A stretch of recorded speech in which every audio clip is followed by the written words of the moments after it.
अजीम प्रेम जी 1966 पे जा रहा हूं वापस।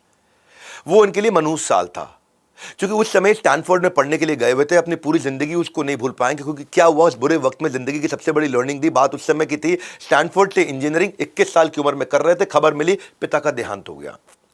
लास्ट सेमेस्टर आखिरी में, बस इंजीनियरिंग खत्म होने से पहले बीच में छोड़ के वापस आ गए। पिता की मौत का मातम भी मनाना था और लॉस में डूबी हुई कंपनी की बागडोर भी संभालनी थी। बेटे का फर्ज और बिजनेस का कर्ज दोनों उनके सामने खड़े थे। आसान नहीं होता है ये। हाँ, इंटरप्रिटेशन अच्छी होनी चाहिए आपकी। ये इस माहौल ने उनको बहुत मजबूत बनाया और जिम्मेदारी बनाया उनको, और जिम्मेदार बनाया। डिप्रेशन में नहीं गए, हाँ, रिसेशन डिप्रेशन नहीं, कंटिन्यूस प्रोग्रेशन की तरफ बढ़ते चले गए। ना बिजनेस, ना कोई एक्सपीरियंस और ना मैनेजमेंट का कोई भी एक्सपीरियंस। पर जब मन में ठान लिया, अजीम प्रेम जी अब रुकने वाले नहीं थे। ये अजीम प्रेम जी हैं। एक वक्त आया उनके क्रेडेंशियल पर सवाल उठे। जब शेयर होल्डर्स की मीटिंग होती थी, बोले 21-22 साल का बच्चा है ये।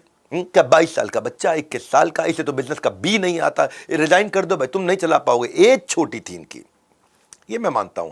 एम छोटा था, ये मैं नहीं मानता हूं। कितनी भी चोटें मार लो, चट्टान को आसानी से फर्क पड़ता नहीं है। जब चट्टान थे अपने फादर को किया हुआ वादा मन में लेकर के इरादा, अपने क्रिटिसिज्म को पॉजिटिवली लिया और उनके लिए बिजनेस एक मिशन बनता चला गया। और क्या जवाब दिया कि मेरे पास लिटिल और नो एक्सपीरियंस हो सकता है, लेकिन I am not short of courage and confidence. Courage और कॉन्फिडेंस पूरा है, मैं प्रूव करके दिखाऊंगा। कंपनी को अच्छे से रन कर सकता हूं, प्रॉफिटेबल करूंगा, इंश्योर करूंगा शेयर होल्डर्स को उनके इन्वेस्टमेंट की रिटर्न अच्छी मिले और अपना ज्यादा से ज्यादा समय अपने बिजनेस को संभालने में लगे। यह अलग प्रकार से सीखे, इन्होंने अलग प्रकार से सीख। ये क्या किया, पूरा दिन प्लांट में बैठ जाते थे, मजदूरों के साथ बैठते थे, उनकी वर्किंग को समझते थे, पूरे वर्क फ्लो को समझते थे, वर्क फ्लो के मैनेजमेंट को समझते थे, उसकी कॉस्ट को समझते थे, उनकी रिस्पॉन्सिबिलिटी मजदूरों की समझते थे, मैनेजर्स के साथ जाके बैठते थे, उनकी प्रोडक्टिविटी कैसे बढ़ सकती है उसके बारे में सोचते थे, उनसे आइडिया मांगते थे, अपने आइडिया देते थे, प्लांट में सबसे पहले आ जाते थे और देर में सबसे बाद सबसे आखिरी में प्लांट को छोड़ के जाते थे। कई महीनों तक उन्होंने सुबह शाम सब कुछ भुला करके फैक्ट्री के काम को अंदर तक घुस के लेयर के नीचे की लेयर के नीचे सीखा।